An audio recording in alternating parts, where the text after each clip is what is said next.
This is a podcast from comedianscomedian.com.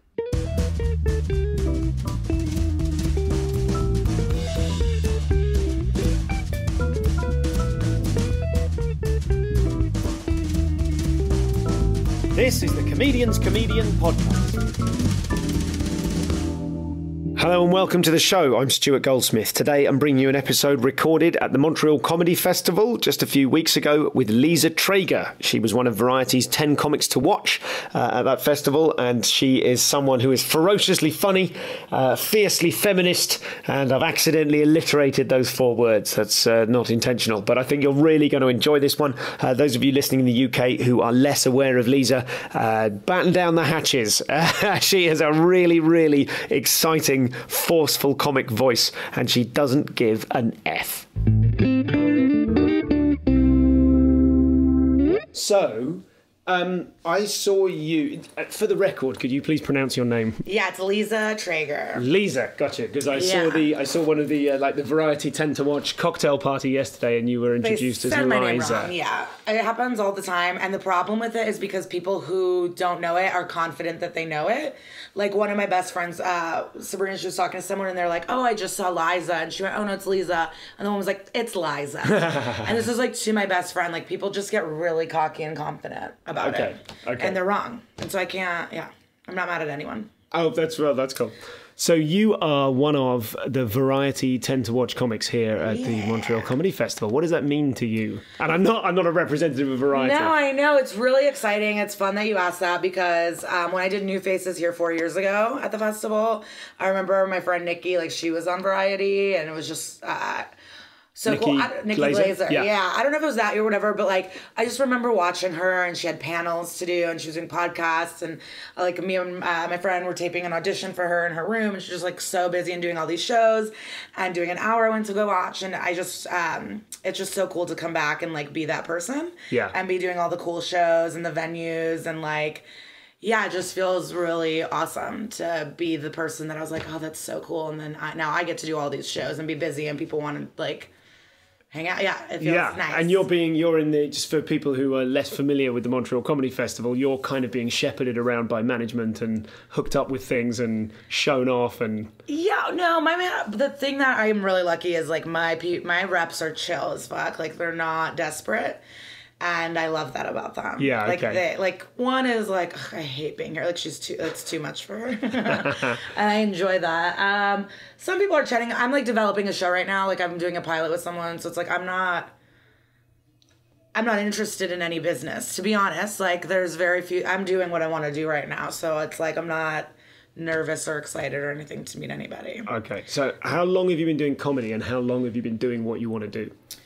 I've been doing comedy for over 8 years, and then I haven't had a day job in like 2 years, 2.5 years, okay, something like that. And that's an achievement for an American comic in a way that we in the UK don't fully realise. No. How incredibly privileged we are to be able to work and start earning money fairly soon. Very soon, yeah. I feel, that's not the case, and a lot of my friends, so I started in Chicago and then I moved to New York about 3.5 years ago. And a lot of my friends I moved with still have day jobs, you know? It's hard. So I just feel really lucky. And then I guess selling the show and working on that has been fairly new, like in the past few months. But I got passed to the Comedy Cellar, which is like a really cool club in New York, and I've always wanted to perform there too. So like so in 1 week when I moved to New York, I taped my Comedy Central half hour and got passed to the Cellar. So that's when I quit my day job, and that's when I kind of like was like, I'm great. Like, it just felt so good. Like, you know, I did my albums. It's like a chunk of what I've worked on is out in the world. I'm performing every night at this cool club, and I get to do shows in New York all the time. So like, I guess a couple of years ago. And did that feel like a risk to give up the day job, or did it feel like this is fine now? It's, if I had to get a day job again, I would, you know what I mean? It wasn't scary. I wasn't nervous about it. It felt good. Are you nervous about anything? I'm saying that because you seem, from the bits of your act that I've seen here, I saw you supporting Sashir, and I saw you last night in the Andy Kindler show. Oh, yeah. And you have an unbelievably kind of, I don't know what the word is, brassy. Kind of like your whole attitude is like, here we are, let's get the fuck on with it. And I wonder how much of that part of your stage persona is reflected in how you are off stage. Yeah, I'm sort of like, you know, there are moments, I'm trying to think what shows I've been really nervous at. I just got a really good lesson very early on when I started. It was like in the first few months, but I was running a weekly show in Chicago with a couple girls, and I was hosting the show, but like I worked at this restaurant too, and none of the servers can work the show, so I had to waitress the show. So like I was waitressing, and then I did my spot and I bombed. 12 minutes silence, like they did not laugh at all, and then I had to continue serving drinks to everyone. Jesus Christ. And so it was just like a really like pretty brutal experience of that early in stand-up. And then one of my friends, Ken Barnard, he was older, and he took me outside and he was like, I'll just give you this advice. He goes, let's say you're bombing. He's like, that's the worst that can happen. Just step back, breathe, and do something different. He's like, what you're doing isn't working. Like, why stick to these jokes? Like, be in the moment, be unattached, like be there and like figure it out and get them back. And I feel like that was the best advice I ever got, where it's just like being nervous or sticking to something isn't going to help me. It's never going to. There was another nervous thing where like a manager came to see me and I was so excited. And then I did the set that I thought he would like instead of the set I wanted. Yep. And it wasn't a good set. And it was like I was anxious and stuff. So like being nervous, anxious, not being myself has never gotten me the results that I've wanted. I'm always unhappy or like it doesn't work out well. So for me, it's just like, I'm just going to be myself and be in the moment. Yes. Did that help you find your comic voice faster than other people might have done? Like your voice is so particular. It's such a clear... Well, I've always had... I think I wasn't a comedy nerd. So it's not like I had an idea of what comedy... I fell into it on accident. Like a dude just asked me to go watch him at an open mic and I was like, all right. And then I was watching these men perform and I was like, I can do this. And I just went up and then I was like, I bombed and I was like, okay, I need to come back next week. And I came back next week and I did good. And then I just started doing it every day. And so that was, you know, that was like when I was 21. And so it never, when I started, was like, oh, this is going to be my job. Like, I didn't have a plan. It wasn't a planned thing. So I just had fun. I've always talked. I like it. I think like, I never had a picture in my mind of what it needs to be or what's comedy or like, and then once I started watching tons of comedy, I was like, oh, you're ripping off Louis C.K. Yeah, oh, you're doing, you know what I mean? And then it was like retroactive. Like, so I learned, like I was watching all these greats after I had started. Yes. Okay. So I think that's what helped me kind of be like, I don't have to follow these weird rules that you guys all have in your head because you idolize Eddie Murphy. Yeah, right. Okay. You know? Do you find you've grown any weird rules in your head now that you have gained more of an appreciation of comedy? Yeah. Or have you managed to retain that sort of, that naivety that worked for you? I do, because what I hate is when people go like, well, Louis did, or Seinfeld or this. And it's like, yeah, they did something that no one else had done. And that's why they're successful. Yep. I hate when people use other people's like process or work ethic to like tell you what you need to do. And it's like, the whole thing is just to be yourself. It's stand up. Like, why would I follow someone else's plan or do something else? Yes. Yeah. So have you always, as a kid before doing stand-up, I mean, there's a common like, were you the class clown kind of question, but I'm more interested in, were you always this self-confident? Yeah, it's like weird. I don't know how. So I was born in the former Soviet Union, so it's present day Ukraine, and then we moved to America. They were old and didn't speak English, and I was just in school having to like learn this culture, and so I was really just confused. Like I really created my own kind of reality for so long because like my lives didn't match up. But I've always had this personality, and no one's liked it. Really? For a long time. I remember in second grade, people wouldn't be friends with me. I tried to hang out with older people. They're like, we don't stop it. I would always have like groups of friends that would be like, your attitude is too much. Like you were mean to Alice. Like just, it was always an issue. I wasn't understood. And I was always confident. Like I got rejected all throughout high school. I would ask so many people out on date. No one wanted to date me. No one wanted to have sex with me. I remember I asked a dude to homecoming and he said no, but then came in my group anyways. And so it was like, we were both single in this group of friends. And it's like, just go as my fucking date, you asshole. So it was just like, I constantly got rejected, torn down, like things didn't work out. I got made fun of. And for some reason, it just like, I don't know where it came from. I really don't. And I don't want to be like, I'm this hero. But like, there was something inside of me that was like, they're wrong, I'm not. Yeah, what is that thing? That's an incredible quality to have. And I don't know. And I want to credit my parents. You know, they were older. My dad was 50 when I was born and my mom was 42. And I feel like they had life experience. So they let me be who I was because they understood that if they tried to stop me or tell me what to do, I'd resent them. And so I had this freedom to be myself. And I also they didn't restrict me in ways that maybe like if I had American, or if I was American, maybe I would adhere to certain societal norms that I didn't, because they weren't reinforced at home. You wouldn't have adhered to certain society. Oh, I see what you mean. Yeah, yes, like okay. if I was just like some American kid, maybe I would have been more shy, or I didn't talk as much, or I wouldn't argue in class, or I wouldn't be argumentative, or like whatever. But because I wasn't having someone at home being like, you can't do that, or that's not right, or you should write a thank you, or that's not polite. Like I didn't have that. Yes. So I just got to like act on instinct. I don't know. Okay. And you, in the face of, I mean, it sounds like pretty overwhelming rejection. Always. I think... Yeah, like I just have all these memories. Like a girl came up to me. I got my hair like Posh Spice in 5th grade. And she came up to me and she was just like, do you like your haircut? You know, like shit like that. Like, but I have like dozens of these examples. I got egged on Halloween. Like, I just am positive. I don't know why it didn't affect me. I'm sure in the moment I was sad. Like senior year, I ate lunch alone in the library every day. Like, shit was weird, but for some reason I was just like, you guys are fucked.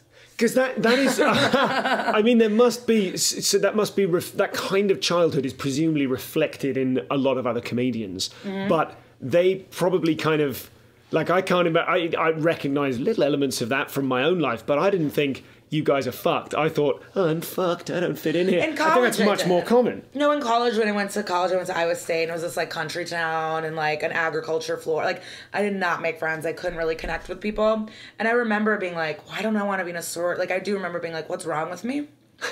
But what's wrong with me? Why don't I care? Why don't I fit? No, why don't I fit in college? It was definitely harder, and that's why I got like arrested and dropped out and stuff. And like, it was the best thing that happened to me. But I was trying to fit in college. I was like, this is gonna be me, and then I did not fit in, and I definitely had a moment of like, am I really fucked? Like, am I never gonna find my people? And then I started doing stand-up.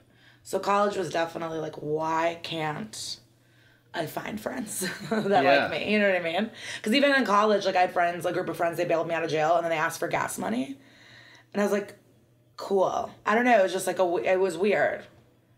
But that's why when people want to say rude shit, or like I bomb, or like audiences heckle, or whatever anyone wants to say to me, or even in comedy, like I have people being like, you shouldn't be so dirty, you shouldn't do this, you shouldn't do that. And I'm like, people have been trying to fuck with me forever. I'm like, this isn't new. Like, if you think you're gonna affect me, it's nuts. And do you find the comedy community more supportive though than school? When you said you never found your people, and then you found comedy. For me, yeah. Yeah. I'm sure some people don't feel that way. Like, my story, it's pretty superficial, but I had these, like, Nike winter boots, and they were, like, gray, orange, and blue, and, like, they had these pom-poms on them, and I fucking loved them.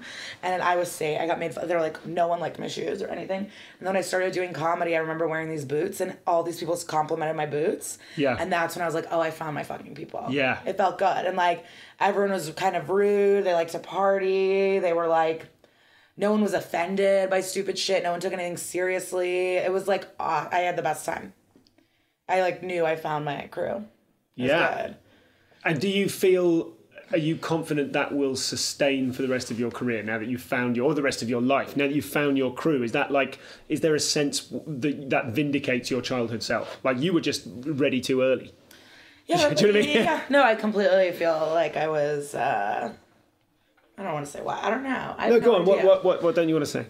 Oh, I was going to say, like, I've had this... I was going to say, like, yeah, I guess I was just, like, wiser when I was little, but, like, that's weird. And I don't think I was conscious of it. It sounds pretty wise, though, to be able to take that barrage of criticism and think, well, why are these people so wrong? Why are they my doing swim this? coach, he was like, we're sick of your attitude. I'm like, I'm fucking sick of you. Like, get out of here. I just, like, I don't know what it was, but I'm so thankful for it. But no, I'm not, like, cocky that it'll sustain forever. I think comedy is, like, such a privilege to be able to do, and especially to make a living, that, like, I'm just enjoying it, and I know that at any moment, anything can go away. Sure. So do you find that, I mean, are you ever rocked by heckles, by criticism on stage, or is that something you completely take in your stride? Yeah, no, I'm a person, and I hate when I lose to a heckle. Like, I hate when I get angry instead of funny. Yeah. Or when I get rude, like, that they won, you know? They took away my fun, because I love doing stand-up, and it's the most fun thing I do. So if you're fucking, like, I get pissed when I, like, get mad or, like, yell, and it's not funny, and it makes the room awkward. Like, I don't like it. I've dug myself out of it and then still killed. Or been, like, really rude to someone and the audience likes it and that person gets kicked out and everyone likes it. But it's just really gross when you get mean and then you lose them and then it's like, fuck. It sucks. Yeah.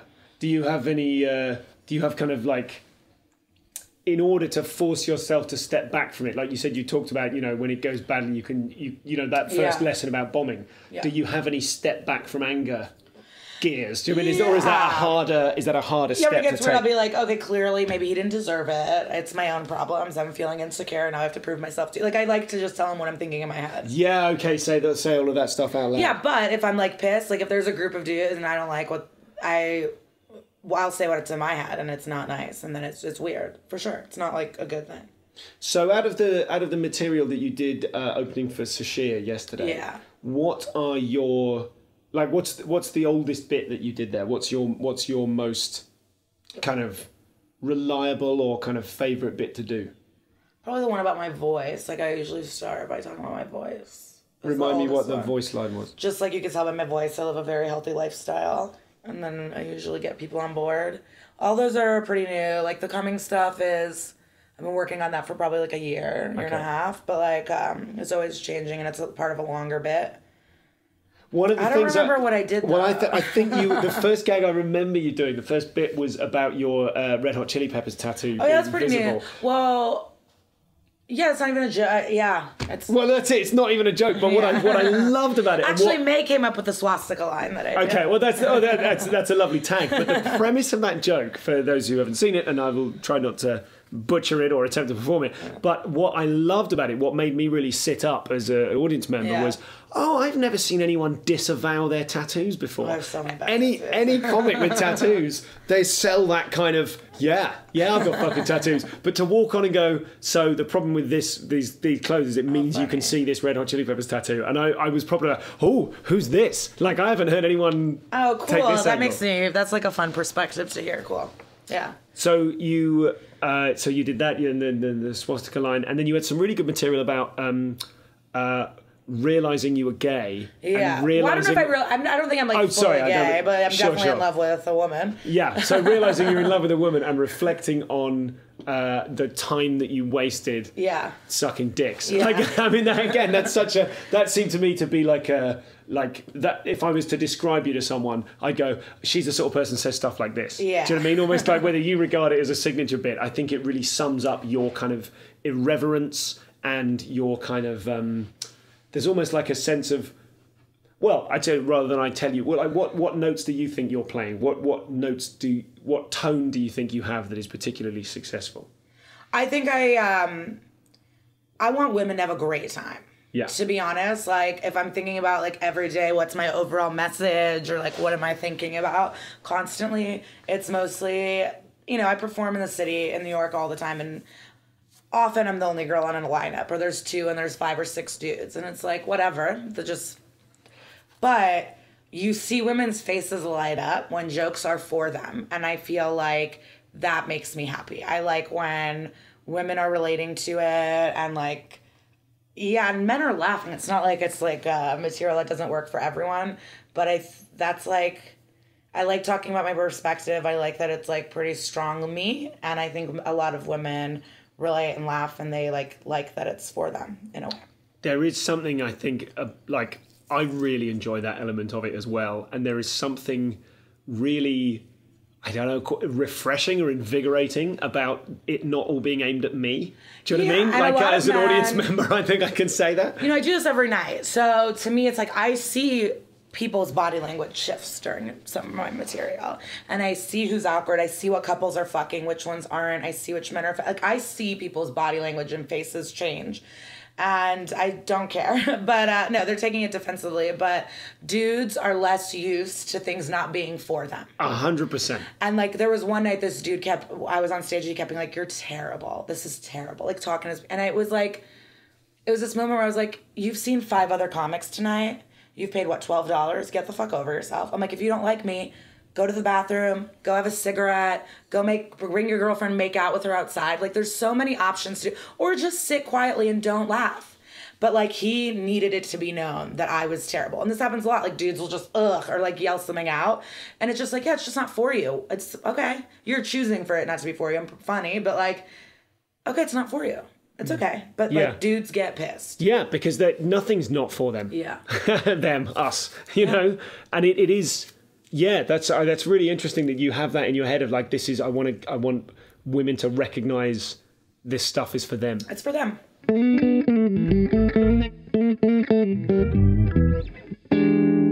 So this is Liza. Tremendous fun talking to her. Really, really fantastic comic. Highly recommend that you seek her out on YouTube. Have a look on Google, see what you can track down of hers there. Hopefully, with luck, she will come to the UK, back to the UK soon, and do some gigging for us. So, couple of little bits and bobs. I will have a proper Postamble at you. I know I was too knackered last week to get any of that done, but I'll have a little tiny Edinburgh debrief. So we will do that in just a moment after these messages. So thank you to everyone that's donated to the show. I've spent a very happy morning. I'm in Nottingham working at the Glee Club this weekend, and I spent a very pleasant time this morning sat in a cafe going through a lot of correspondence, some of it dating back to some 4 or 5 weeks ago, so apologies for the delay there. And thank you, all of you who said such nice things about the pod recently, and there have been some very satisfying emails too. I think 2 or 3 times today I wrote something along the lines of, crikey, I'm tearing up in a cafe. And now if you're one of those 2 or 3 people, don't feel that I was cutting and pasting. I just genuinely got such lovely emails from you to do with the effect that the podcast is having on your life, your creativity and your mental health. So thank you very much for getting in touch. And if you're one of those people who donated, who I've emailed back to today, we had a couple of super donors today, as well as some very kind people doing subscription payments, which you can do, as you know, at comedianscomedian.com/donate. Now, I suppose we're at a kind of a lower point in the promotional cycle. I'm not on tour till spring. The Edinburgh show is done and dusted. So in terms of advertising things, what should I tell you? I'd say there's 2 things coming up which you should know about. The 17th of September, I am finally interviewing Michael Legg for Realsies live at the Objectively Funny Comedy Festival. That's Sunday the 17th at 8:15 p.m. You can Google all those things or go to the Comedians Comedian Facebook group to find out more on that. I hope I will see you there. And then I'm planning to stick around and watch Andy Field, who I've not seen before, but about whom I have heard a lot of good things. So come along to the Albany for that on the 17th of September, or if you are listening in Belfast, I'm going to be appearing at the Belfast Comedy Festival interviewing the wonderful Tim McGarry, a grand old man of Irish comedy, and that is on the 4th of October, so a live com with Tim McGarry at the Belfast Comedy Festival. So I was going to read out some details there, but all I have to hand is Tim's phone number, which I will not be reading out. So again, have a search of that online and hopefully we will see you at one of them.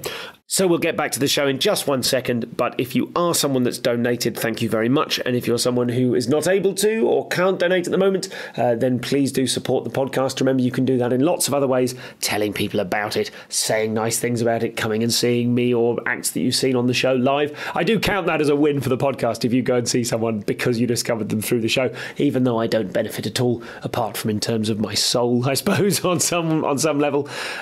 So thank you to those. I discovered I got a new podcast app and there's loads of reviews on it already. I've switched from iPhone to Android. It's absolutely brilliant if you want to do things, you know, under your own steam. If you want to go, I'd like to do this, and you're used to the iPhone saying, no, you can't.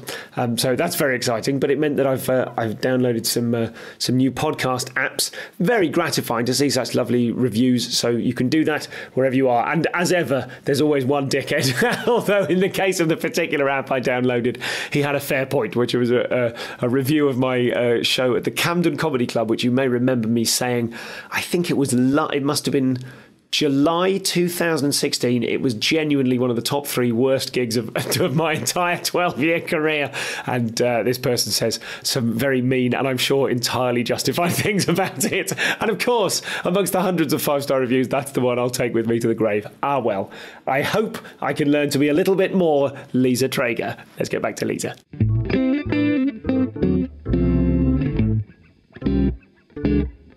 It's my life, so it's like, why am I catering? No men ever cater to a female audience. No men are like, oh, well, are the women going to enjoy this? They go out and do whatever the fuck they want. Mm-hmm. And women are more empathetic or whatever, and they're like laughing and they're doing it, and men are fun. It's not like men aren't funny. So like people are laughing. And yeah, it's just like, I just feel like men are never thinking like, I hope the women aren't offended or the women like this. So I don't know why I have to do that.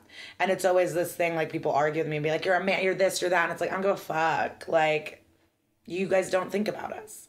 how many times, like, you know, there's all these writing jobs that come out and it's always like, oh, we're looking for a woman. It's like, yeah, because you didn't hire one because you didn't think about it. Yeah, absolutely. You've hired all your men and now you can go get a black person and a woman. You know what I mean? It's like fucked. So it's like, you know, it's, and I hate that I have to be like, but it's not all men. But like societally, it's like most men don't think about us. Like, why do I have to think about you ever? Yeah. It's ridiculous. I'm going to talk about my period. Like, I don't care.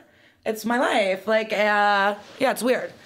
It's weird that men want the courtesy from us that they don't give to us. Absolutely. Yeah. There's I saw a pitching, like 5 people pitching competitively yesterday for their sitcoms. Oh yeah. And I mean that was fun.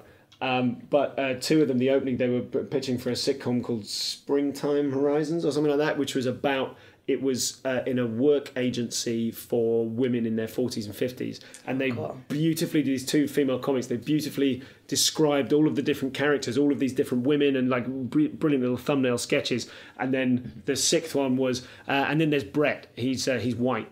And then they moved on, and it was such a great joke to go like, yeah, you know, that's all we ever get. So there we go. There's the additional man tacked on the end. That's beautiful. I want to know who they are. I want to find them. Yeah. So you've been like going to all the shows. You're like doing shows, going to shows, doing these podcasts. Yes. You're like in it. Yes. That's so cool. Yes. Yeah. Well. Yeah. Thank you. You're doing the things. The podcast was recently described in the UK as. Was it like essential listening for every comedy dweeb? And I'm like, okay, I guess I'll take that. Yeah. No, it's good. I mean, most of us, I think, are like assholes. So it's like fun. It's nice to see someone that's like going to the shows and seeing people. Yeah, I've really... even like going to a panel, you know, it's wild. Yeah, well, you know, got to do something during the day. I'm not drinking. Yeah. I'm not drinking because I have an 18-month-old baby and I really value the sleep that I'm getting here. So I'm not staying up late and getting mashed. That's so fun. I'm up at like 10:30 and like, I better see some stuff. So... So do you go and see much other stuff, or do you just do your act, do your gigs? I'm a chatter. I like to hang out. I love hanging out so much that it's hard. I don't. Yeah, you've got quite a guilty smile on your face at the moment. I always just want to sit in a green room talking to people. Yeah. But and I've shown. That's an answer. You don't need to prove anything. There are people that I wish I'd seen. You know, like I want to see Barry Rothbard or Ali Wong or whatever, but. I'll see them next time. Like, I don't care. I don't know. Are there any... I'm going to go to dinner. I would just rather, like, hang out with people. Yeah, absolutely. Are there any chinks in your armour? Because like, psychologically, because I can imagine the listenership, you listening at home, so many people are going to be punching the air and cheering at this. You're such a refreshing kind of voice. I know a lot of women listeners of this show will be listening to this going, fucking yeah, come on, when can I see it? So are there kind of any weak spots in your kind of these incredible sort of psychological defenses? Like your personality, you seem so invulnerable. Yeah, there are people, you know, this is actually something recent, but you know, like I'm newly dating a gal, and some of the like questions and the way people, most people have been great, but I have had people being annoying to me. And that bothers me. Like, I was really upset about that. Annoying in what? How do you mean? And just like, I get you're a lesbian now, but you can stop with the man-hating material. You know, from someone that has a lot of power in my life. I don't know how to say it, but just like someone that I was just like, okay, that's not what I'm doing. Like, that's not my material.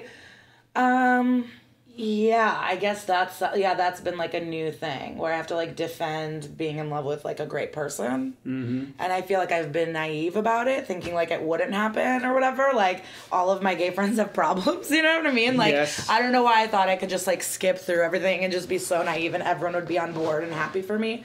But that's been kind of weird and it has been like hurting my feelings and making me like annoyed for sure. Yeah, because... just like these questions, like I just know these shitty ass dudes that cheat on their like girlfriends and like... And no one asks them any questions, but suddenly I'm getting all these questions like, do you think it's because of this that you like? And it's like, no, it's because she's like the best person ever. So it's like, I don't like having to defend like this new relationship. That's been really annoying. I also get annoyed with having to defend myself when people are like, why are women dirty? Why are you so dirty? Why do you do this and that? And it's like, literally, I can talk about whatever I want. And this is what I choose to do. I'm not doing it for anything. Like... that annoys me when I have to, like, defend myself for my material and other people don't. Like, that annoys me. Yes. Yes, those are, I mean, particularly the first of Or people those... being like, oh, you're just relying on this. Someone told me they're like, minorities and women just rely on that too much. And I go, what do you mean? We're talking about our worldview that treats us in these labels. You're the one treating us this way. A worldview of which you are an essential component. Yeah, like you categorize me as a woman and I can't do dirty material, but Dave Attell can, you know? I mean, he's like the best comic ever, but so many of these men that fuck with me and tell me like, oh, you're dirty, they all love Dave Attell. And it's like, he's filthy. He's like the best comic in the world, but he's so dirty. And it's just like, they just talk to me in a straight face of like, you shouldn't do that. You're relying on this. You're relying on woman stuff. You need to do this and that. And it's just like, that annoys, like, it bothers me. I hate that I have to defend myself all the time. I'm always on the defensive, it seems like. That annoys me. That's interesting because you don't seem to, in our very limited social contact or in the material I've seen you doing those two gigs, it doesn't appear to come from a defensive position. No, not on stage. I'm just saying like at the table when I'm hanging with comics, when I'm like with these, you know, those conversations annoy me. I'm annoyed because I'm just like, I'm funnier than all of you. You guys are void of a personality and you guys have great jokes, but you're not connecting with the audience and you use my personality or what I'm doing as like an excuse to my success. Yes. Instead of realizing you're boring. I don't know. I'm being so rude. I love it. I'm trying to think what hurts my feelings. I'm like trying... I'm really defensive of my friends. I mean, I used to have like body issues. I used to like hate myself and stuff, but like that's not really a thing anymore.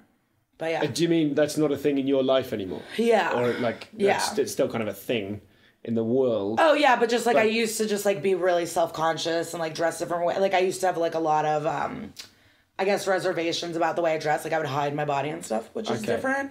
But that's just I think with like age and maturity and stuff like that. Was there any particular thing, because that's another thing I can imagine people listening to this going, Lisa, tell us how you fucking dealt with that. Did you, is there a story? It was a big moment, but, well, one, my best friend Sabrina, her wife Shauna is like an amazing stylist, and like she really has pushed my boundaries in certain things, and like, you know, for my half-hour special, she's like, you're gonna wear a jumpsuit. I was like, I would never wear a jumpsuit, like, like, I can't imagine.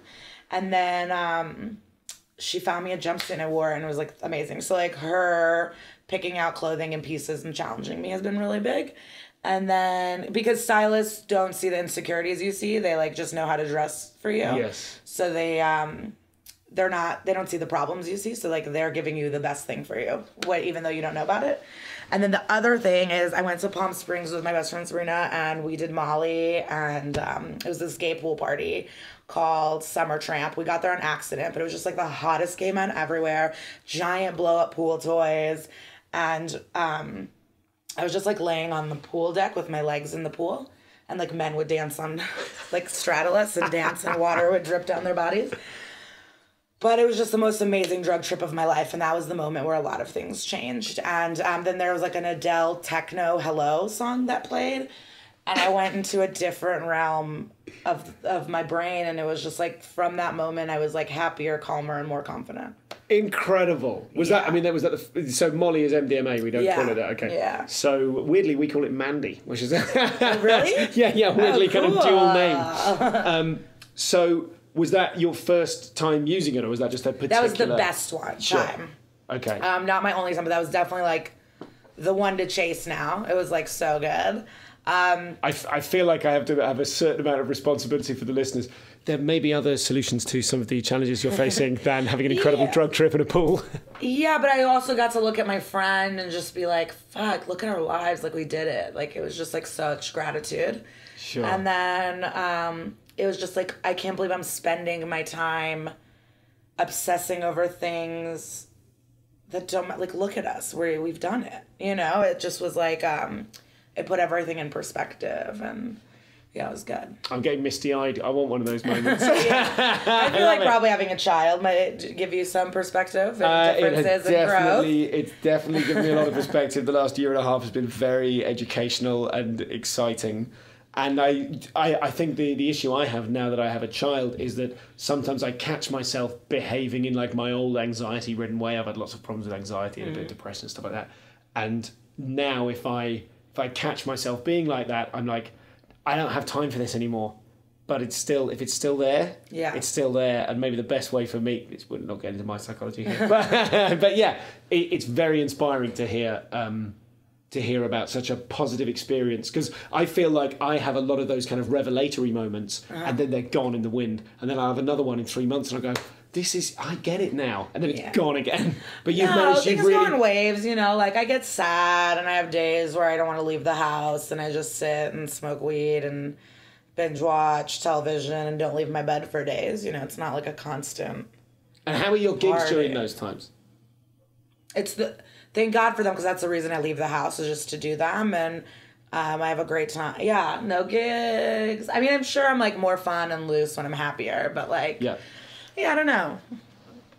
I just always do it. Like, stand-up's a constant, so it doesn't matter. Like, I don't know if I can pinpoint how I am when I have sad days or happy days. I'm sad. But I think I do have self-destructive behaviors at times. When things are too good, sometimes I still revert back to like not thinking I deserve happiness and then doing destructive things to like even it out. You know, I still like have moments like that. Is that the result? Have you done therapy? That sounds like a bit of, you haven't? Because that sounds like that's like quite a well frameworked, you know, I still have destructive behaviours that I go back to when do you know what I mean? It's not, I'm not mocking your speech. I'm just suggesting that's a quite an enlightened way of realising why you do certain things. For sure. I mean, the thing with stand-up is like everyone has different styles, and since I talk so much about myself and my life, I am like thinking about things all the time, and you know, like I know certain things that make me not feel good, and I'll do that. Yeah, it's like, it's still weird to accept full happy. Like, you know, I'm really happy with my life and fulfilled right now, and it's scary. Why is it scary? I don't know. I feel like maybe I don't deserve it, or it can go away, or like people think, I don't know what it is. Like, I usually enjoy it, but there are moments where like, you're like, fuck, yeah. I don't know. Like, I was excited. Yeah. What are you're laughing at something? I feel like you thought of something. And I just don't know if I want to share it. Yeah, like usually, you know, for TV stuff, people like eat better to like, I'll just eat worse. Okay. I'll like purposely eat worse. Purposely, it's, like, weird. Okay. Because I know bread makes me really sick. Like when I eat a lot of like, I think most people, it's not like really good for us, but like I get like it hurts my stomach. I get bloated, and then like, I don't know, I'll just have diarrhea all day, like 4, 5, 6 times a day. Like, and I know it'll cause me problems. So I know I have a flight. I know I'm coming to this festival. I'm doing a taping. I'm doing these cool things, lots of photos taken. And then the week prior to this, I was just like eating takeout like 3 times a day. Like I was just like eating all this candy. Actually, I was, you know, from London, I bought all these big bags of Haribos and stuff. But yeah, I'll just like order an extra, like I'll be hungry and be like, oh no, I want, like just to make myself sick. And then I've been sick here, like to even out, because it's like, it's just too much fun. It's like a weird thing. I do that. That is weird. That's a really interesting behaviour. So there's something I do. Something self-destructive in that. Yeah. And what? Or like I know I have a flight important thing, and I'll just stay up till 6 a.m. You know, like I just like will fuck things up a little if it's going too good. That is so weird, because I suppose most people with a destructive streak of that nature don't have the outlet that you do of stand-up comedy, whereby you are rewarded for that kind of brash, you know, your ability to go, hey, I got really fucked up last night, you know what I mean? And have people celebrate that because you're able to say something really funny about it or with it. Yeah, because I think they relate. I think everyone has these things. So it's like, if I'm going to be as honest as possible, I feel like people are going to, because, you know, I get nervous going to the South or going to like different like small towns that might hate me, or like Cincinnati, like in Ohio, like, oh, fuck, they're not gonna like me. What is it about those towns that you... like maybe conservative values. Okay. Voting for Trump, you know, no, conservative values, or just like conservative people, or people in unhappy marriages, or like Southern, like I just like get nervous that they're not going to like me. But I realize like the more honest I am, like people relate to these things. Like I was in Kentucky and I was like, oh, Kentucky, great. And then it was like the best, and the audience liked me, and we had this thing, and they were laughing at things they didn't want to. It was just like such a fun experience, you know? And I think when things are grounded in honesty, we're all like, someone's going to relate. And is there a price to pay for that kind of honesty? That like I sometimes find, like I've got some material in my new show that I'm taking to the Edinburgh Festival about howling with rage alone in your car. That's the craziest thing about you fucking guys. I can't imagine doing a new hour every year, getting reviewed, and then and doing a new one. It's like insane to me. It's insane to us as well. It is. And I think part of us, like, it's really interesting talking as I do to American and British comics, international comics, whereby I think the Brits are kind of proud that, well, at least we have that over the Americans. It's a bit glitzier over there. But are they turning over an hour a year? Yeah. I mean, everyone on Netflix is now. But at the same time, I'm aware from speaking to Hari Kondabolu, we talked about this a little while ago, where he said was like, yeah, we think that's insane, and we think probably your hours aren't that good. If you're turning over the stuff all the time. Yeah, but it's like, it is beautiful to have like a certain narrative, and I don't know. And people are funny. I would just hate like reviewers coming and like getting reviewed every year when the stuff is only like 9 months old or less. I just don't get the rush. I also don't get not putting it out. Yeah. Like, I'm shocked people aren't like recording it. People are starting to, but yeah, I would say a lot more people don't than do. Yeah, I mean, it's cool. It's a wild structure for sure. Yeah. And to come up with a thing like with us, it's like, there's a message per the hour or whatever, but like whatever you want to do. But it is just like, you can do jokes, you can talk about lots of topics and go in and out, and like the pressure of like having it be cohesive is probably... Yes, I think I see a lot more British comics now going to a more American style of it. Like, this is an hour of whatever I think's funniest at the moment. It's new, but there have been so many structured shows, brilliantly structured shows, and you'll be familiar with all the cliches of like, oh, at 40 minutes in, your dad dies. Do you know what I mean? It's like there's kind of certain narrative tropes and probably certain narrative tricks as well, whereby some people you can definitely see a show at the Edinburgh Festival and go, oh, this person has watched a lot of shows and knows exactly which strings to pull when. Yeah. And I think there is almost if not a backlash against that, there is almost like people are a bit tired of that. Artists, comics are a bit tired of that and are a bit more like, I'm just going to do a lot of funny stuff. Yeah. But to come back to the example I was using so I don't sound completely insane, I've got some material about howling with rage alone in my car. Now, for me, that's some... In my kind of like, this is my 7th hour, and like I haven't really it's risible. For me, I feel I'm being particularly raw in that. I'm talking about a thing that I'm going, should I talk about this? Does this make me sound nuts? And in the part of it in the back of my mind is like, oh, maybe my parents will come and see this show, and I wonder what the hell, you know what I mean? I feel like there are certain cages to being completely out there honest. Mm-hmm. There are certain hurdles in the way, like emotional hurdles, where I'm like, no, I don't ever want to share that much. Yeah. Coming back to what you're talking about in terms of honesty, is there a price to pay for that honesty? Do you ever think, oh, I can't say that? Or are you just completely warts and all? No, I don't. Yeah. I just... I'm going to have to cut that question because it would reveal a lot about me. And it's no, leave it in. Leave it in. I don't know, but I'm not... It could hurt me one day if the more people that know you, the more risk, people are going to hate you for something or not like it or whatever, or judge you. But I haven't had any, I guess, backlash or anything like that. Yeah. I mean, it's weird. Like you said you went to the alternative show yesterday? Yeah. Yeah, like I have that cum joke with the chest. Yeah. It's a great joke. And it's like my favorite. I love doing it, but like I know my mom fucking saw it online, and it's like, yeah, it's weird. It's weird for her to hear it, but like I'm not. Yeah. Have you ever had a conversation with her about it? No, you just had a we're very red. Like they grew up in communism. We're very. We're not a discussion-based family. Okay. So we don't really talk. There's some, we speak Russian, so there's like a language barrier because my Russian's getting worse. Their English is getting worse. So it's like, because they've just retired and stuff. So okay. It is weird. Where do they live? Are they in Chicago? In Skokie, yeah. Those Chicago suburbs. They don't 100% understand. My mom does better understanding it. I'm sure they're confused. I'm sure they're like, what the fuck? But... No, when I did a late night set, my dad was like, I liked that there was no swearing, like he definitely said something like that, but yeah. And is there I've never had anyone Russian on the show before. Okay.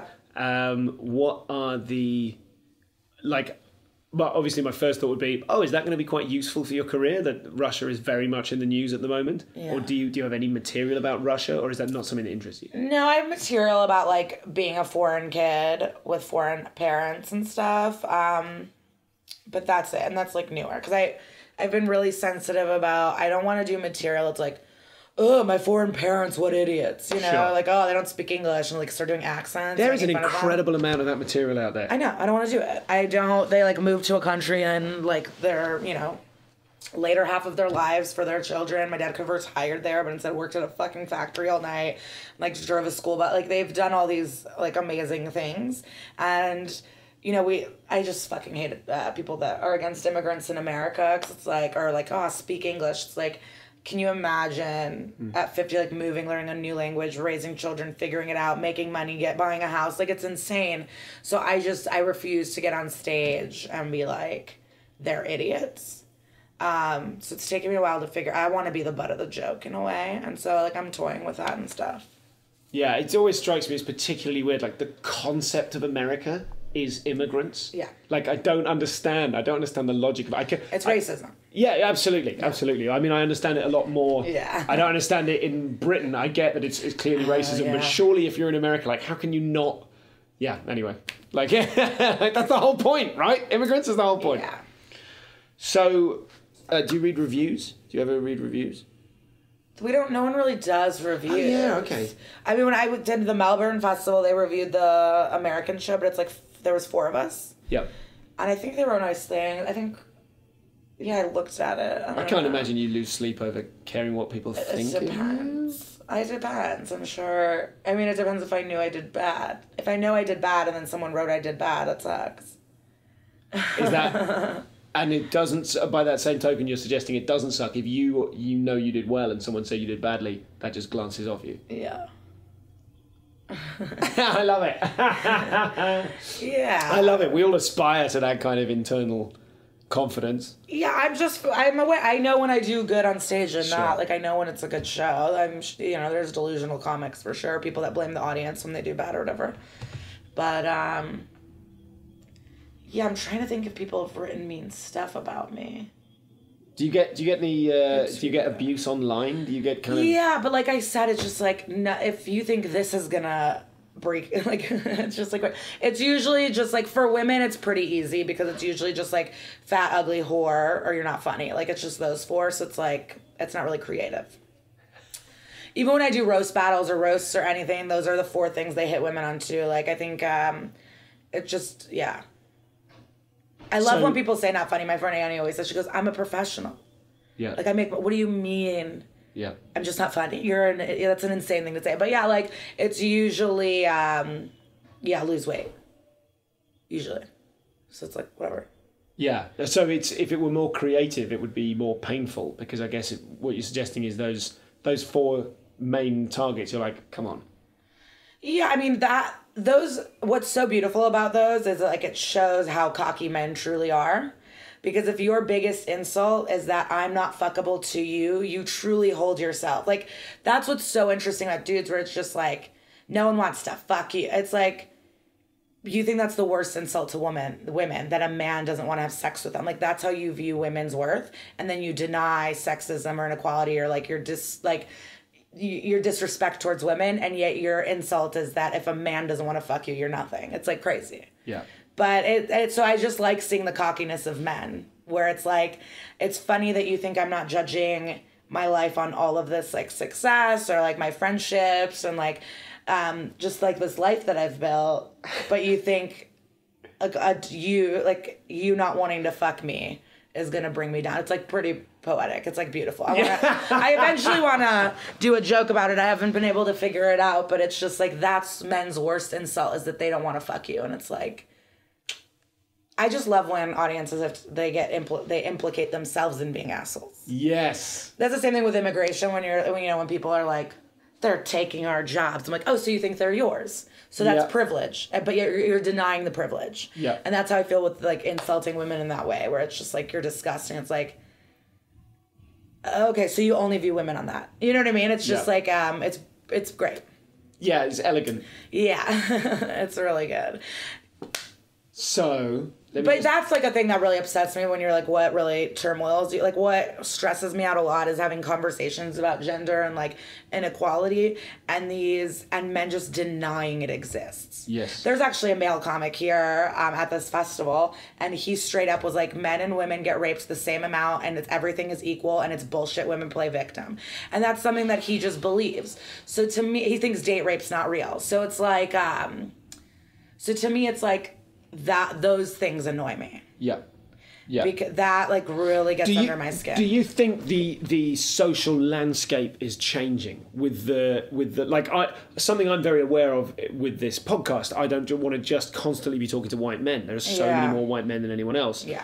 But fortunately, very excitingly, in the last few years, the number of women doing comedy to a very good level in the UK has just, you know, I think that's reflected. I mean, there aren't a huge number of women at this festival. Yeah. Are there? I mean, there is. It's still like it's still one or two on a bill in the galas that I've seen. Okay, yeah. But I do feel like 5 years from now, it'll be very different here because this is a kind of an elite, you know, you've got to be really good or be going for a long time. What's interesting about that, it's definitely changing.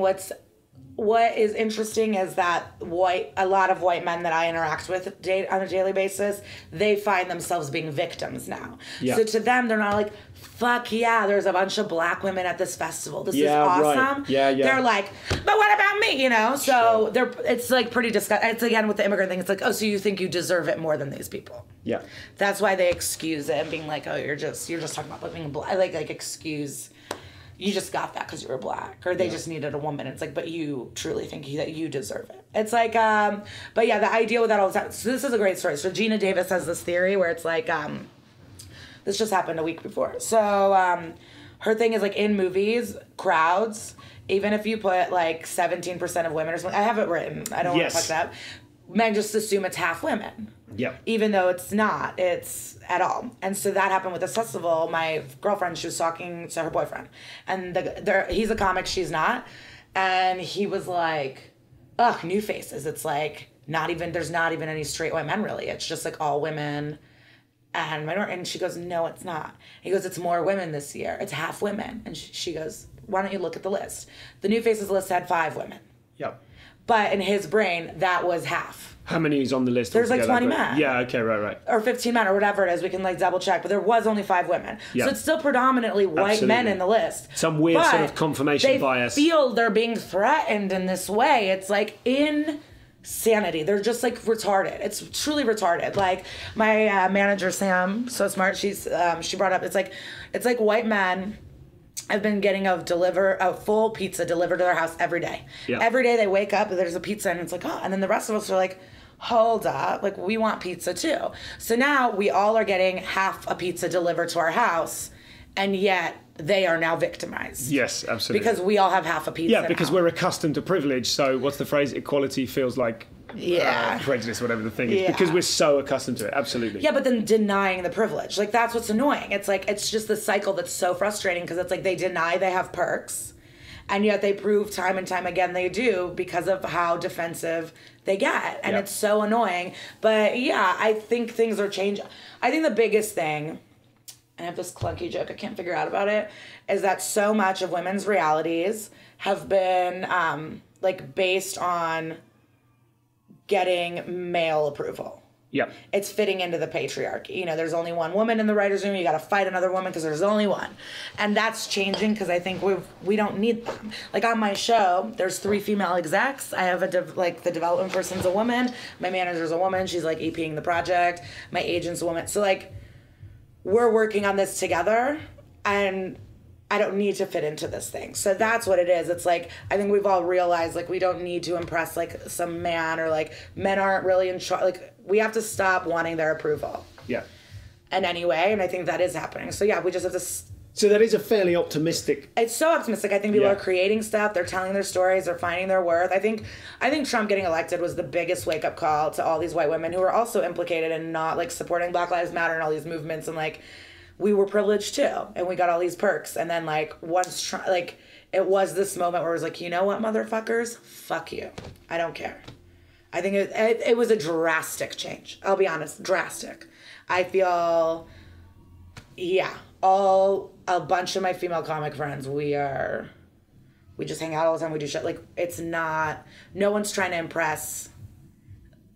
The power has gone away and it's shifted. So it's not like, oh, I hope this dude thinks I'm funny. It's just like not a thing.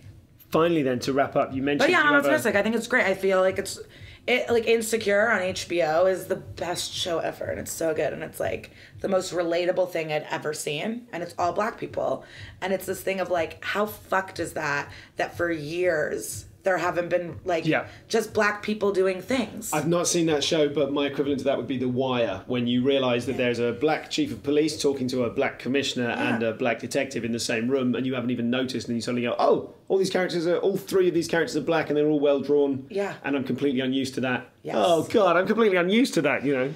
Yeah, so it's like this wild thing, just watching black people like be friends and go to work is this like groundbreaking thing, but it's like they haven't been represented and now they're being represented, and it's like, why you should be like happy about it. There's more voice. It's just like and I'm only thinking about like maybe 10 dudes, but it's like I see them all the fucking time and it's annoying. Yeah. But I stop talking to them and they're all like, oh, you hate us. I'm like, I don't hate you, you're just boring. You're boring to me now. Finally, then, you talked about, you have a clunky joke about that subject that you can't get to make work at the moment. About cheating and stuff. Yeah, it's good. So, just because we have covered lots of stuff, time is limited, we haven't covered writing in so much detail. Yeah. Can you tell me, like, the bones of the bit and talk about how you're going to try and fix it? I just do it on stage over and over and constantly work on it until it's going to be crisp, tight, and beautiful. And it's just I just have to do it a bunch. And do you sit down and write ever? Do you ever? No. Yeah, I'll go like hard and like free write, or I'll go, but like I usually don't. No. I just write like a word down and go to new joke nights or bar shows and stuff. You write a word down? You know, like a name of it or like a few ideas, and then I'll just like go with my notes to like just smaller bar shows and new joke night and just like go through them, see how people react. If something doesn't react, I'll be like, okay, like I really want to make this fun, like, you know, talk about it. Yes, kind of almost writing, it's almost workshopping on stage going, why didn't you laugh at that? Because what I'm trying to say is this. And then in explaining it, that's funny. Yeah, kind of. Like, it depends how loose I want to get. But yeah, I don't like sit down and write, but it would help. Like, I bet it would speed up the process or whatever. It's just not really what I enjoy doing. What will satisfy you to have finally gained in comedy? If you could look back in 20 years and go, I got everything I wanted, what would 20 years? What does that look like? I'd be 50. I'd be 49. I'd be getting ready for my 50th birthday. So yeah, just performing for people that want to see me in like theaters, you know? Like I would love to perform at the Chicago theater in a room full of people that like want to come see me. That would be good. And hopefully this show is a success. Hopefully I write a bunch of movies. I want to produce stuff. I want to interview people a lot. I want to be like Barbara Walters, but fun. But yeah, just like working, doing stand-up. I would love to be able to get to a point where like if I showed up somewhere and was like, hey, can I get up? They'd be like, oh my God, absolutely. We're so excited you're here. Oh man, I'd love that. No one's ever said that on the show before, but we all want that. Yeah, I want to be able to just like show up to a club or somewhere and be like, can I get some time? And they be like, I can't believe she's here. This is so exciting. That's what I would love. Like they would be excited to watch me work out stuff and like have fun and do comedy. Yeah. I want to have money. I mean, yeah, I'd like to have some money. I want to have money and dogs. Yeah. So that was Liza. Thank you very much to her. Thanks for everyone, to her people that helped me put that together. And we will be bringing you more soon from the Montreal Comedy Festival. We've got Sugar Sammy, K. Trevor Wilson and Sashir Zamata still to go. All of those absolute bangers. And then a bundle of really exciting ones from Edinburgh coming your way soon. Thank you very much for donating if you have. Thanks for keeping in touch at ComComPod on Twitter, or indeed info@comedianscomedian.com. I've got some other irons in the fire, which I'll tell you about soon. If you are someone who ordered a t-shirt and has not yet received it, please do get in touch, info@comedianscomedian.com with the subject line, Oi, where's my t-shirt? I think I've seen enough of you have sent nice photos back to me that suggest most of them got through, but there's one or two still to come. There were a couple of ones that were missed from the order people I've spoken to already, but if you were expecting to get it and you have not by now, give me a shout. Oh, there we go, floodgates open. I shall now Postamble at you if you care to hang around. But for now, that concludes the podcast. So where to begin? Oh, I won't go on at length. I'll try not to go on at length. What an Edinburgh. I haven't really processed it yet. I had so much fun. I was so tired the entire time. The Boutros is once again either teething or having one of those kind of wonder weeks where his brain grows and he learns 50 new words but can't sleep. So that was very exciting. And the kind of professionally, the wrestling was incredible. Thank you to everyone that came to that. Thanks to the Henderson family for making me a banner. And when I entered into the ring as the wrestler's wrestler, gentleman Stu Goldsmith, they all stood up and waved a banner. So they had 3 banners that said, "Are you happy?" And it was one of the greatest moments of that or any other fringe. So thanks to those guys. Thanks to everyone that came along to support me. And thanks to everyone that cheered and wooed when my when my promo video went up at the beginning of the show.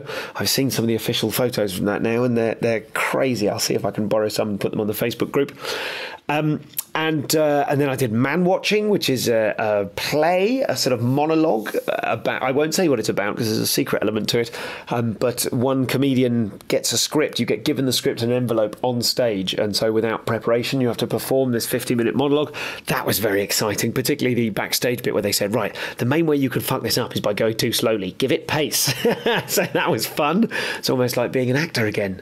Just like when I was very briefly an actor, I spent most of my time on stage going, is this working? Am I overacting? Am I underacting? I simply have no way of telling. But thanks to everyone that watched that. What else did I do? God, everyone's a comedian. Hellfire. Here are some of the lovely things you said about everyone's a comedian. Dan says, last month I submitted a couple of jokes to your Everyone's a Comedian show. If you're new to the party on this one, this is a crowdsourced experiment I did in celebration of the creativity of you, the listener, where I performed an hour of comedy, having not seen any of it, entirely from little snippets that you people had written it. You people. I was going to say you guys. I'm trying to phase out guys. That you people had emailed to me and I had not seen. So Dan says, I submitted a couple of jokes to Everyone's a Comedian, not thinking they would make it in, more just making myself think more about the process. I just watched the show. Now, it was on Facebook live streaming, but I am going to release it, so look out for that. I'll pop that out for the mailing list. Which I have to say is an amazing thing to do. You did a great job. I hope you enjoyed it, having a good Edinburgh. To say I was thrilled to have you read out my jokes, and the fact you told them in a way which could not have been done any better makes me so happy and really boosted my confidence going forward. Well, thank you, Dan. Jeff, some of his stuff made the cut and got some laughs. He said my stuff was usually quite long, so if there's a next time, I'll do snappy stuff. With a bit of luck, Jeff, there will be a next time. Owen said it was a success, such a brilliant idea. Watched the live stream, thoroughly enjoyed it. And Cordelia says, I considered it a groundbreaking comedy show and one that deserves a nod or two. Bit of industry jargon there, thanks Cords. By the end, everyone was hugely on board and keen followers. The feeling in the room was one of a community all coming together in gleeful celebration of comedy. Well, thank you. Thank you everyone that was there, and thank you in advance to those of you who download it and listen to it.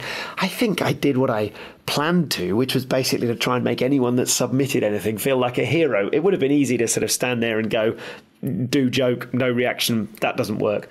But it was quite a fun combination of really getting behind the stuff and also having the opportunity to actually work on it on stage and do the line, lukewarm response, come on, we can get something out of this, and play with it and sort of take it to bits on stage. It seemed like a really fun way of physicalizing and putting into motion some of the themes and the threads of the podcast.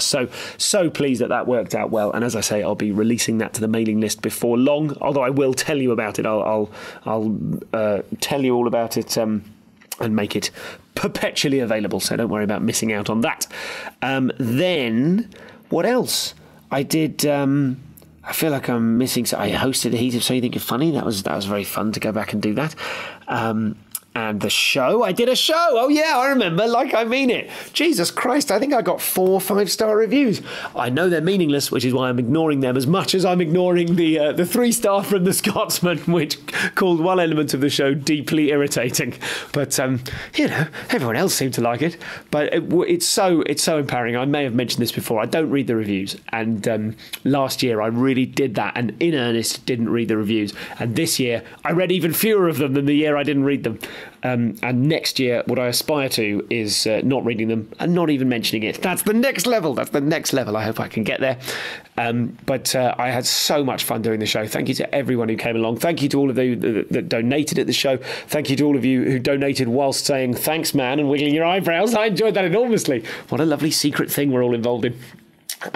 Also, this came up on Facebook today. I was thinking, a couple of people said to me they saw people with the Thanks Man t-shirts and wanted to signal to those people that they too were listeners of the Comedians Comedian podcast, but didn't want to sound like, you know, socially. I was about to say mental, then I edited it to crazy, and then I thought, no, you know, for all of our concerns about mental illness, what can you call people behaving oddly anymore? And rightly so. So let's try and avoid the uses of the word crazy and mental. Why don't we try and add that to the palette? That seems reasonable, doesn't it? Well, then they wanted to be able to signal to people wearing the ComCom t-shirts, the Thanks Man t-shirts, that they too were listeners without appearing unreasonable. How's that? So I thought we should have a little catch gesture, and I thought crab claws. Crab claws has long been an obsession of mine, as you'll remember from the days of Craboo, if you've listened to An Hour show. And also it has a kind of a giving it, you know, the old joke about a crab walks into a bar, does crab claws, and gives it all that, you know. I think that's quite funny because obviously the podcast is about talking, and I like crabs, and I feel there's a third way in which it's appropriate, but I can't. It's not at my fingertips right now. But maybe we'll do that. Maybe you could suggest. I'll start a thread on the ComCom Facebook group for you to suggest an alternate means of communicating silently, visually, and you know, people could do it on photos and stuff like that. That'd be fun. So that's that. What else did I do? I'm sure there's something else big I did. I did the tartan ribbon benefit. That was great fun. That's really fun. That was very good. That's in, I think the Pleasance Grand is maybe a 750 or an 800 seater.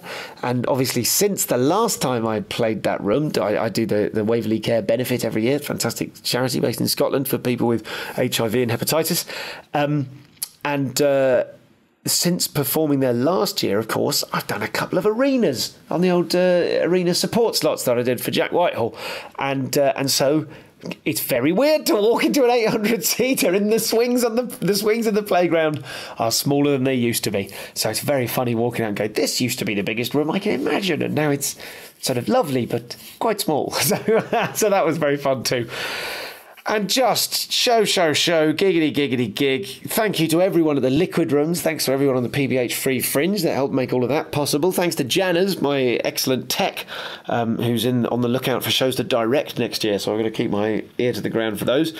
And I think she'd be a very capable director. She wasn't my director this year, but she was a hell of a tech. She remembered the bananas every single day but one, and also it was just a lovely warm presence to arrive every day at the venue and go, you're here, it's all going to be all right. So thank you to everyone, not least to the Boutros and Mrs. Goldsmith for putting up with my constant exhaustion and absence in many ways. So sort of thanks to everyone. Thanks to everyone at my management, obviously, Jet in particular. And thanks to everyone that came along. I feel like during Edinburgh, you're always sort of thinking, God, there's so many things to say afterwards. And then it's fleeting and it disappears and trickles away once you're in the sort of post-fringe lull/crash. But I think that might have to do me for now. There's a thing as well. It's not Edinburgh related, but I just thought I'd read this out. This is from Ian Goodwin. This is just a funny little ComCom related story. So let me know what you think of this. Dear Stu, writes Ian, I've been meaning to write for some time. My son, when in his third year at uni, came home and declared he wanted to be a stand-up comedian. He wanted me to pay for him to sit at home and write and wait to be discovered. Alex talked a lot about ComCom and subscribed me to the podcast. I love that people are subscribing their parents instead of in a passive way. I researched courses, came across Kate Smurthwaite's course. I said to Alex that if he got 3 job interviews, I'd pay for him to attend Kate's course. Needless to say, when the time came, he'd failed to get a single interview. He just expected me to let him go on the course. I refused and told him I cancelled the place. Ian, what are you doing? However, I went on the course. What? Left Turn, which was every Monday evening, and I thoroughly enjoyed it. Well, I hope you did. Then on the 5th week, Kate announced the following week would be a rehearsal for the showcase. It took me by surprise. I didn't know there'd be a showcase. Anyway, it was at the Comedy Pub, Leicester Square. I wrote my 4 minutes in 20 minutes the night before. I invited Alex to London on the pretence I needed him to video a corporate project. He enjoyed the evening, and within a week had 3 interviews, and I signed him up for the following course. Ian, you're a harsh taskmaster, but that is some really excellent dadding. I signed him up for the following course. He was offered one of the jobs, which he's still doing today, and he's on the circuit performing stand-up in the evenings. Kate is good fun and taught both me and Alex a lot. Perhaps one day I will summon up the courage to do my second gig. Well, Ian, I mean, that took a dusk till dawn style 90-degree turn halfway through, but I'm very pleased. I'm very pleased that you relented in the end and got him on the course, and I'm pleased that you got so much out of it. What an exciting thing to get up and do a few minutes not knowing that you're going to. So there we go. I mean, I've not done any comedy courses, so I can neither recommend or unrecommend any of them. But I do think they certainly... what do I think? I think if you want a starter, I mean, they're perfect for someone in Ian's position or in Alex's position. I'm of the opinion that you won't get anything from a course that you can't get from flogging your guts out on the circuit for years. But equally, I'm a comparative dinosaur. So I emailed someone back today who'd said, have you got any advice on whether I should do bringer shows? And this is where you've got to bring friends to get on the bill. And my instinct is, God, no, absolutely not. But then at the same time, I wouldn't dream of telling anyone how they should behave and how they should gig and what mistakes they should try not to make. And, you know, let's remember when I started 12 years ago, work wasn't as thin on the ground as it is now. So I certainly wouldn't presume to tell anyone what to do and what not to do. And it's very difficult to kind of... put one's own experience of the comedy circuit 10 years ago plus onto what it must be like starting out today. So that's great to hear, Ian. So thank you very much. As I said, I've never done a course, so maybe everyone that did... I mean, I know lots of people who did do courses and then ended up as successful or more so than people who didn't. So who knows? I shall remain characteristically on the fence on that one. But I do think there is nothing more important than your attitude. So rather than trying this guy, a different guy that was emailing me to ask my advice for which steps to make, I shall say to you what I said to him, which is I think it's far less to do with having a game plan and making certain steps than it is to just jumping in, starting work, and when things go wrong, that's when you learn how to cope with things going wrong. So there's no substitute for that. There we go. Was that all right? That seemed all right. Thanks very much. I still haven't quite processed the whole Edinburgh thing. It was genuinely terrific, and I'm so grateful for everyone that took part or assisted in my experience of Edinburgh this year, which I think was one of my all-time favourites. So thank you, everybody. I will be releasing Everyone's a Comedian before long. I will email myself now to put that officially in my to-do list. And as I said, I've got some other potentially exciting irons in the fire as well. More details on those mysterious projects as and when. Okay, bye for now. I'll speak to you next week.